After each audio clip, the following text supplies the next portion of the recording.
하나님께서 오늘 우리에게 주신 말씀 요한복음 3장 14절에서 21절입니다. 이제 제가 하나님의 말씀을 봉독하겠습니다. 모세가 광야에서 뱀을 든 것 같이 인자도 들려야 한다. 그것은 그를 믿는 사람마다 영생을 얻게 하려는 것이다. 하나님께서 세상을 이처럼 사랑하셔서 외아들을 주셨으니 이는 그를 믿는 사람마다 멸망하지 않고 영생을 얻게 하려는 것이다. 하나님께서 아들을 세상에 보내신 것은 세상을 심판하시려는 것이 아니라 아들을 통하여 세상을 구원하시려는 것이다. 아들을 믿는 사람은 심판을 받지 않는다. 그러나 믿지 않는 사람은 이미 심판을 받았다. 그것은 하나님의 독생자의 이름을 믿지 않았기 때문이다. 심판을 받았다고 하는 것은 빛이 세상에 들어왔지만 사람들이 자기들의 행위가 악함으로 빛보다 어둠을 더 좋아하였다는 것을 뜻한다. 악한 일을 저지르는 사람은 누구나 빛을 미워하며 빛으로 나아오지 않는다. 그것은 자기 행위가 드러날까 보아 두려워하기 때문이다. 그러나 진리를 행하는 사람은 빛으로 나온다. 그것은 자기의 행위가 하나님 안에서 이루어졌음을 드러내려는 것이다. 아멘. 네, 어둠이 내려앉은 밤, 사람이 다니지 않을 때 한 사람이 조심스럽게 예수님을 찾아왔습니다. 그는 유대인의 지도자이면서 바리새인이었습니다. 그 이름은 니고데모. 니고데모는 오랫동안 율법을 연구하며 하나님을 경외하는 삶을 살았습니다. 사람들에게 존경받는 자리에 있었고 종교적으로도 높은 위치에 있었지만 그의 마음속에는 여전히 아직도 해결되지 않는 질문이 있었습니다. 그는 예수님께 나아가 이렇게 질문합니다. 랍비님, 우리는 선생님이 하나님께로부터 오신 분임을 압니다. 하나님께서 함께하지 않으시면 선생님께서 행하시는 그런 표징들은 아무도 행할 수 없습니다. 니고데모는 예수님이 평범한 사람이 아니라는 것을 알아봤습니다. 그는 예수님께로부터 진리를 듣고 싶었고 하나님의 나라에 대해 알고 싶었습니다. 하지만 그는 밤에 예수님을 찾아왔습니다. 왜 하필 밤이었을까요? 니고데모는 바리새인이었고 유대인의 지도자로서 사람들에게 존경받는 위치에 있었습니다. 만약 낮에 예수님을 찾는다면 사람들은 그를 이상하게 바라볼 것이고 그의 종교적 권위에도 흠집이 생길 것이었습니다.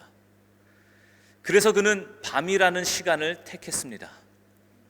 아무도 모르게 조용히 예수님을 만나고 싶었습니다. 그러나 니고데모의 모습은 오늘날 우리들의 모습과도 많이 닮아 있습니다.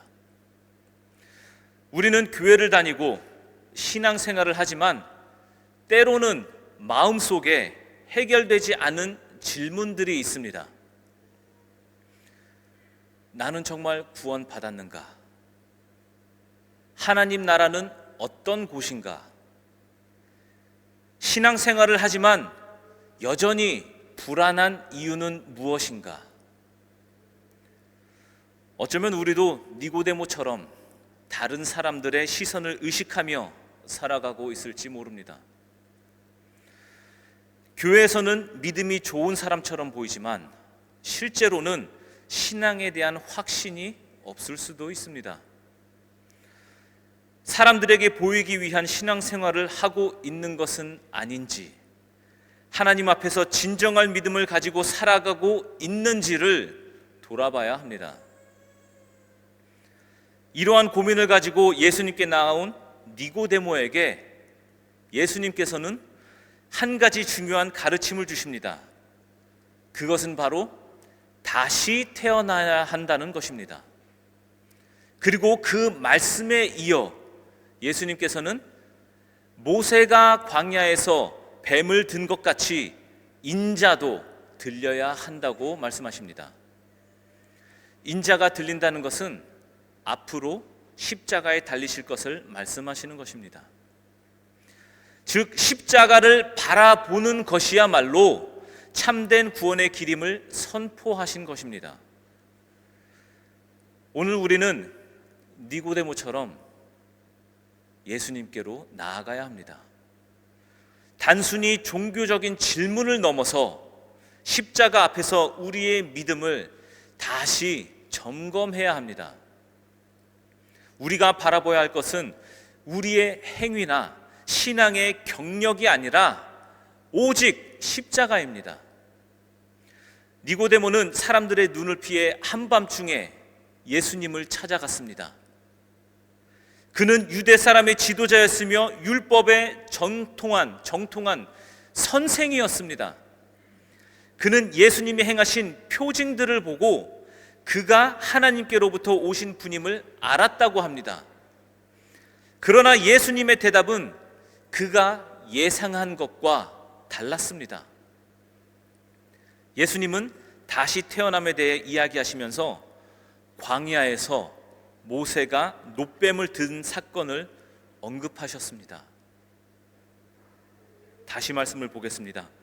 모세가 광야에서 뱀을 든 것 같이 인자도 들려야 한다. 그것은 그를 믿는 사람마다 영생을 얻게 하려는 것이다. 예수님께서 이 말씀을 하신 이유는 십자가가 곧 구원의 길이기 때문입니다. 그렇다면 십자가를 바라보는 믿음이란 무엇일까요? 이를 이해하기 위해 먼저 십자가의 의미를 살펴보겠습니다. 십자가란 무엇입니까? 우리 교회에도 여기 단상 한가운데 떡하니 서 있습니다. 십자가는 단순한 종교적 상징이 아닙니다. 십자가는 우리에게 인류를 구원하시기 위해 사용하신 구원의 도구이며 하나님의 공의와 사랑이 만나는 자리입니다. 십자가는 구원의 도구이면서 하나님의 공의와 사랑을 상징합니다. 우리가 십자가를 올바로 이해하려면 하나님의 공의와 하나님의 사랑이 무엇인지 먼저 알아야 합니다. 하나님의 공의는 죄는 반드시 심판받아야 한다는 의미를 가지고 있습니다. 죄는 반드시 심판받아야 한다. 공의란 옳고 그름에 따라 공정하게 심판하는 것을 의미합니다. 하나님은 공의로우신 분이기 때문에 죄를 결코 가볍게 여기거나 그냥 넘어가실 수 없습니다. 예를 들어 어떤 사람이 심각한 법을 어기고 도둑질을 했다고 생각해 봅시다. 그런데 판사가 괜찮아, 이번 한 번만 봐줄게 하면서 처벌하지 않는다면 그것은 공의로운 판사가 아닙니다. 법이 의미가 없어지고 사회가 무너지게 될 것입니다. 마찬가지로 하나님은 죄를 결코 눈 감아 주실 수 없습니다. 죄의 대가는 반드시 치러져야 합니다. 로마서 6장 23절은 이렇게 말합니다. 죄의 삭은 죽음이요. 죄의 삭은 죽음이라고 말합니다. 즉 죄를 지은 사람은 마땅히 벌을 받아야 하고 죄의 결과는 죽음입니다. 그런데 문제는 이것이 다른 사람의 문제였을 때는 크게 신경 쓰이지 않았는데 이것이 다른 사람에게 해당하는 것이 아니라 우리 모두에게, 나에게도 해당된다는 사실입니다. 우리 모두가 죄인이라는 것입니다. 우리는 거짓말을 하고 미워하고 교만하고 욕심을 냅니다. 하나님을 사랑하고 이웃을 사랑하라고 하셨지만 우리는 종종 자기 중심적으로 삽니다. 하나님 없이도 살 수 있다고 생각하며 삽니다. 여러분, 이것을 죄로 인식하고 사십니까? 이 모든 것은 죄입니다. 이 죄로 인해 우리는 하나님과 단절되었습니다. 그리고 죄에 대한 공정한 대가는 영원한 심판입니다. 그렇다면 우리는 어떻게 이 죄의 문제를 해결할 수 있을까요? 우리는 스스로 이 문제를 해결할 수 없습니다. 할 수 없습니다. 착하게 살아보려고 해도 아무리 노력해도 완벽할 수는 없습니다. 그래서 하나님께서 직접 해결책을 주셨습니다. 놀라운 점은 그 해결책이라고 하는 것이 우리의 죽음으로 대신하면서 죄의 삭스에 대한 책임을 우리가 직접 지는 방법이 아니었습니다. 하나님은 공의로우신 분이시지만 동시에 우리를 너무나 사랑하시는 분입니다. 하나님은 우리의 죄로 인해 멸망하는 것을 원하지 않으셨습니다. 그래서 우리를 구원하시기 위해 자신의 아들 예수 그리스도를 보내셨습니다. 하나님께서 세상을 이처럼 사랑하셔서 외아들을 주셨으니 이는 그를 믿는 사람마다 멸망하지 않고 영생을 얻게 하려는 것이다. 예수님은 죄가 없으신 하나님의 아들이십니다. 그러나 우리를 대신해서 십자가에서 형벌을 받으셨습니다. 우리가 받아야 할 죄의 형벌을, 죽음과 심판을 예수님께서 대신 받으신 것입니다. 우리가 받을 저주와 고통을 예수님께서 대신 지신 것입니다. 예수님은 십자가 위에서 다 이루었다 라고 말씀하셨습니다. 다 이루었다. 이는 우리의 죄값이 온전히 완전히 치러졌다는 것입니다. 하나님의 공의가 다 이루어졌습니다. 예수님께서 죽으심으로 하나님의 공의가 이루어졌습니다. 죄는 반드시 심판받아야 하지만 예수님께서 그 심판을 대신 받으셨습니다. 이렇게 하나님의 공의와 사랑이 십자가에서 나타난 것입니다. 하나님은 우리가 멸망하는 것을 원하지 않으셔서 자신의 아들을 희생하면서까지 우리를 구원하셨습니다. 십자가는 하나님의 공의와 사랑이 완벽하게 이루어진 곳입니다. 우리가 해야 할 일은 단 하나입니다. 우리는 이것만 하면 됩니다. 예수님을 믿고 그 십자가를 바라보는 것입니다. 14절과 15절 말씀을 다시 보겠습니다. 모세가 광야에서 뱀을 든 것 같이 인자도 들려야 한다. 그것은 그를 믿는 사람마다 영생을 얻게 하려는 것이다. 우리는 더 이상 죄의 형벌을 두려워할 필요가 없습니다. 십자가를 바라볼 때 우리는 죄에서 자유롭게 되고 영원한 생명을 얻습니다. 이제 우리의 선택만 남았습니다. 우리는 십자가를 바라볼 것인가? 아니면 외면할 것인가? 예수님께서는 14절에서 인자도 들려야 한다고 말씀하시면서 민수기 21장에 기록된 놋뱀 사건을 언급하셨습니다. 예수님은 왜 갑자기 모세가 광야에서 뱀을 든 이야기를 하셨을까요? 놋뱀 사건과 예수님의 십자가는 어떤 관계가 있을까요? 놋뱀 사건은 이스라엘 백성의 불순종과 심판에 관한 사건입니다. 이스라엘 백성은 애굽에서 탈출한 후 하나님께서 주신 가나안 땅으로 가고 있었습니다. 하지만 광야 생활이 힘들어지자 백성들은 불평과 원망을 하기 시작했습니다. 민수기 21장 5절에 이렇게 기록되어 있습니다. 그래서 백성들은 하나님과 모세를 원망하였다. 어찌하여 우리를 이집트에서 데리고 나왔습니까? 이 광야에서 우리를 죽이려고 합니까? 먹을 것도 없습니다. 마실 것도 없습니다.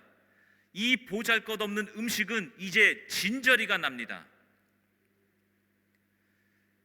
하나님께서는 그들을 보호하시고 만나를 주시며 인도하셨지만 그들은 하나님을 신뢰하지 않고 계속 불평했습니다. 계속 불평했습니다. 결국 하나님께서는 그들의 죄에 대한 심판으로 불뱀을 보내셨습니다. 불뱀이 백성들에게 달려들어 많은 사람들이 물려 죽어갔습니다. 민수기 21장 7절에 이렇게 기록되어 있습니다. 백성이 모세에게 와서 간구하였다. 주님과 어른을 원망함으로써 우리가 죄를 지었습니다. 이 뱀이 우리에게서 물러가게 해달라고 주님께 기도하여 주시기 바랍니다. 그리하여 모세가 백성들을 살려달라고 기도하였다. 백성들은 죄를 인정하고 용서를 구했습니다. 그러자 하나님께서는 모세에게 한 가지 특별한 방법을 지시하셨습니다. 너는 불뱀을 만들어 기둥 위에 달아놓아라. 물린 사람은 누구든지 그것을 보면 살 것이다. 누구든지 그것을 보면 살 것이다.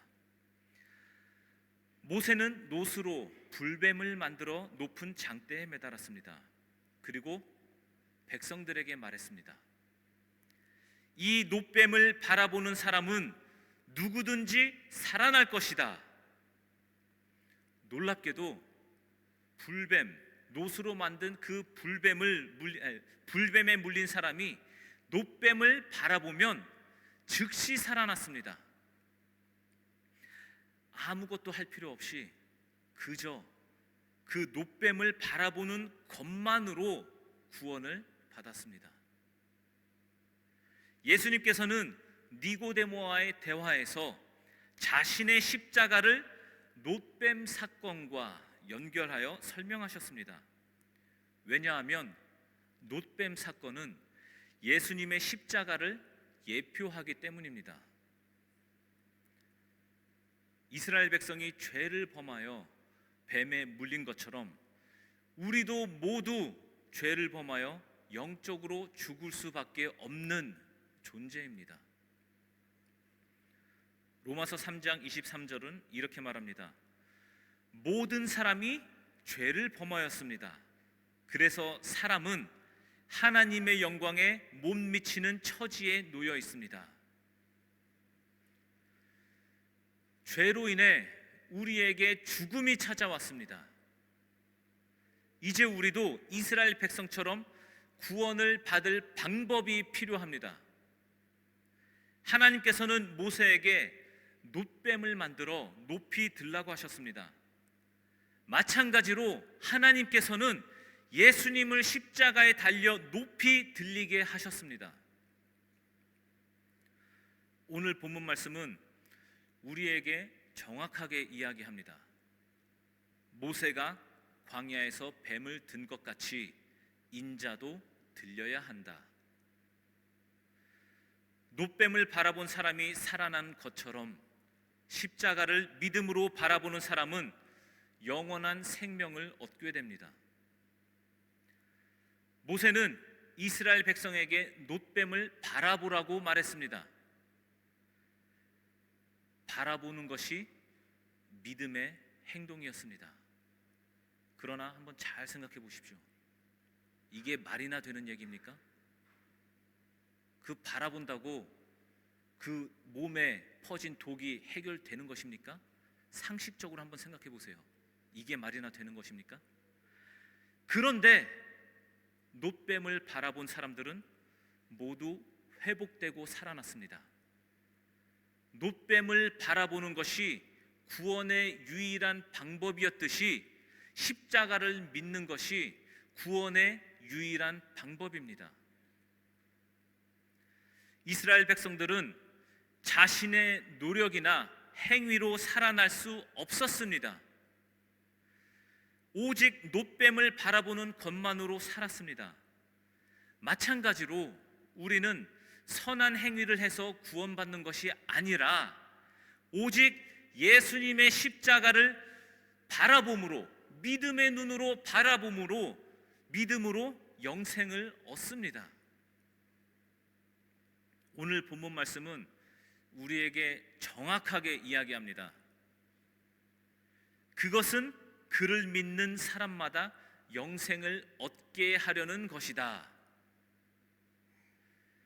놋뱀을 바라보지 않은 사람은 모두 죽었습니다. 마찬가지로 예수님을 믿지 않는 사람은 영원한 생명을 얻지 못합니다.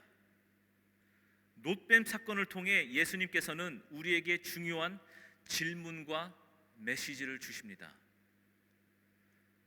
우리는 십자가를 바라보고 있는가? 나는 십자가를 바라보고 있는가? 구원은 어렵고 복잡한 것이 아닙니다. 이스라엘 백성이 놋뱀을 바라보기만 하면 살았던 것처럼 우리가 십자가를 믿음으로 바라보기만 하면 구원을 얻습니다. 그러나 오늘날 많은 사람들은 십자가를 바라보기를 거부합니다. 내 힘으로 살 수 있어. 내가 누군데? 십자가는 너무 유치한 이야기야. 그냥 나중에 생각해 볼게. 하지만 놋뱀을 바라보지 않은 사람은 죽었습니다.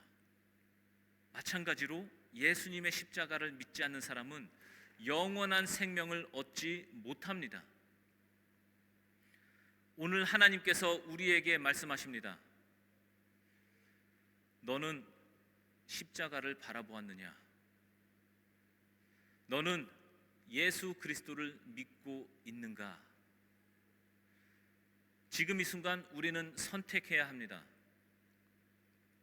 십자가를 바라보고 영생을 얻을 것인가? 아니면 외면하고 영원한 멸망을 선택할 것인가? 조금 극단적으로 들리죠? 그렇지만 성경이 그렇게 말하고 있습니다. 저도 최대한 부드럽게, 유하게 돌려가면서 그렇게 말하고 싶지만 성경은 정확하게 이렇게 말하고 있습니다. 예수님께서는 이미 우리를 위해 십자가에서 높이 들리셨습니다.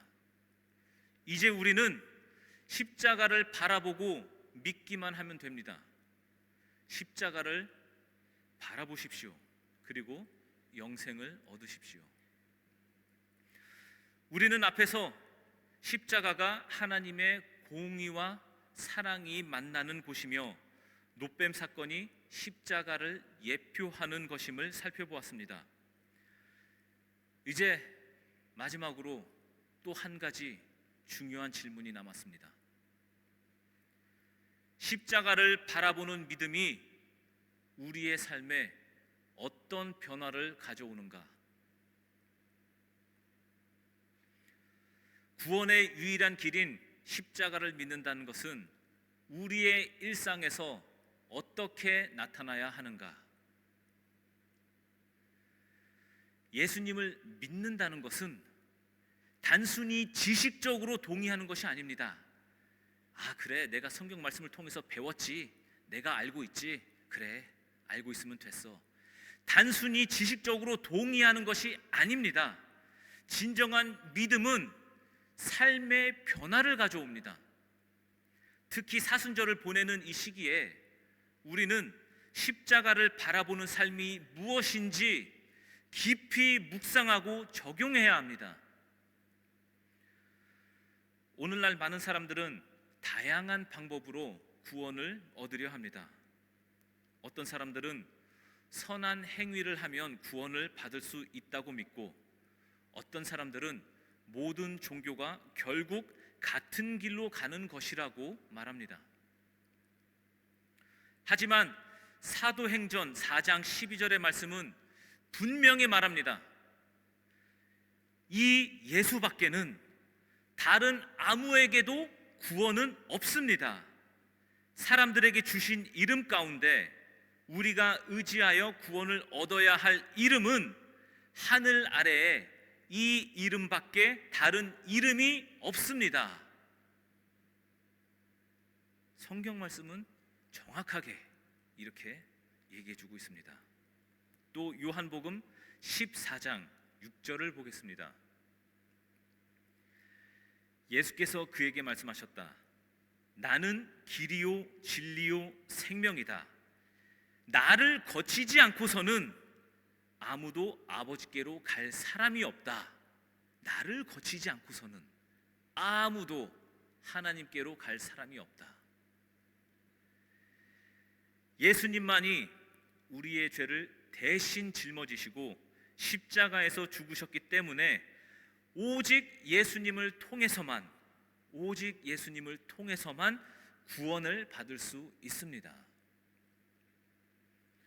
많은 사람들이 나는 나쁜 일을 안 하니까 천국에 갈 수 있을 거야 라고 생각합니다.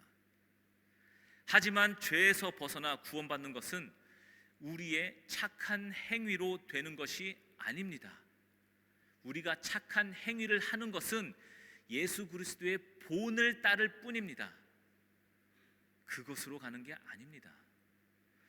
놋뱀 사건에서 이스라엘 백성이 노력해서 구원받은 것이 아니라 놋뱀을 바라보았을 때 살아난 것처럼 우리는 오직 예수님의 십자가를 믿을 때에만 구원을 받을 수 있습니다. 우리는 십자가를 바라봐야 합니다. 십자가는 우리가 얼마나 죄인인지 보여줍니다. 예수님께서 십자가에서 고난받으신 이유는 우리의 죄 때문입니다. 거짓말, 미움, 탐욕, 음란, 용서하지 못한 마음, 교만 등 우리가 쉽게 짓는 죄들조차도 예수님이 십자가에서 대신 짊어지셨습니다. 그렇기 때문에 십자가를 본다는 것은 내 죄를 마주하는 것입니다. 십자가를 보는 것은 내 죄를 보는 것입니다. 십자가를 바라볼 때 우리는 우리 자신이 죄인임을 인정할 수밖에 없습니다. 회개란 단순히 잘못했어요 라고 말하는 것이 아닙니다. 회개란 마음과 삶이 완전히 변화되는 것입니다. 회개는 방향을 전환하는 것입니다. 내가 가던 죄의 길에서 돌이켜 하나님께로 가는 것입니다. 그리고 회개는 삶의 개혁을 일으키는 것입니다. 죄로 향하고 있는 길에서 벗어나 말씀을 따르는 길로 들어서는 것입니다. 우리가 집으로 가려면 그 방향과 길이 있습니다. 집의 반대 방향으로 가면 절대로 집에 도착할 수 없습니다. 이 길이 아니네 하면서 계속 다른 길로 가는 것은 어리석은 것입니다. 우리는 십자가를 바라봐야 합니다. 삶의 방향이 십자가를 향하여야 합니다. 예수님을 믿고 십자가를 바라보는 사람은 이전과 같은 모습으로 살 수 없습니다. 바울은 예수님을 만나기 전에는 그리스도인을 핍박하는 사람이었지만 예수님을 만나고 나서는 완전히 변하였습니다. 도저히 이전처럼 살 수가 없었습니다. 왜냐하면 진리를 깨달았기 때문에, 알아버렸기 때문에, 예수님의 그 공의와 사랑을 알아버렸기 때문에 안 이상 도저히 이전처럼 살 수가 없었던 것입니다. 그의 삶의 방향과 길이 바뀐 것을 알 수 있습니다. 사순절은 예수님의 고난과 죽음을 묵상하는 기간입니다. 이 기간 동안 우리는 십자가를 바라보며 삶의 변화를 결단해야 합니다. 우리가 일상생활에서 쉽게 적용하고 실천할 수 있는 것들이 있습니다. 먼저 평소보다 말씀과 기도의 삶에 더 집중하기를 권면합니다.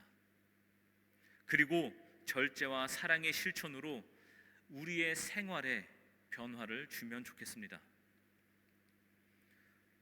우리는 이미 우리가 무엇을 절제해야 하는지 평소에 느끼고 있었을지도 모릅니다. 지금 불현듯 머릿속을 스쳐 지나간 그것을 절제하십시오. 하필 지금 이 시간에 그 생각이 났다는 것은 그것이 이미 무의식 중에 여러분의 삶을 힘들게 하고 있었다는 반증이 됩니다. 십자가를 바라보는 믿음은 단순한 감정이 아니라 삶을 변화시키는 능력입니다. 예수님은 단순히 우리가 교회에 다니는 것에 만족하지 않으십니다. 우리의 마음과 삶이 변화되기를 원하십니다. 오늘의 말씀이 우리에게 묻습니다. 너는 정말 십자가를 바라보고 있느냐? 너의 삶이 예수님을 믿기 전과 후가 다르냐? 너는 진정한 회개와 변화를 이루고 있느냐? 이제 결단할 시간입니다. 십자가를 바라보고 우리의 죄를 회개하고 삶을 변화시키는 믿음을 가집시다.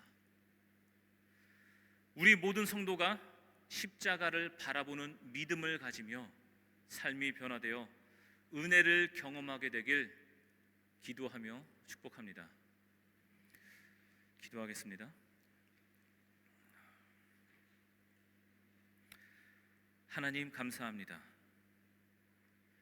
우리를 구원하시기 위해 독생자 예수 그리스도를 십자가에 내어주신 그 크신 사랑을 다시 마주합니다.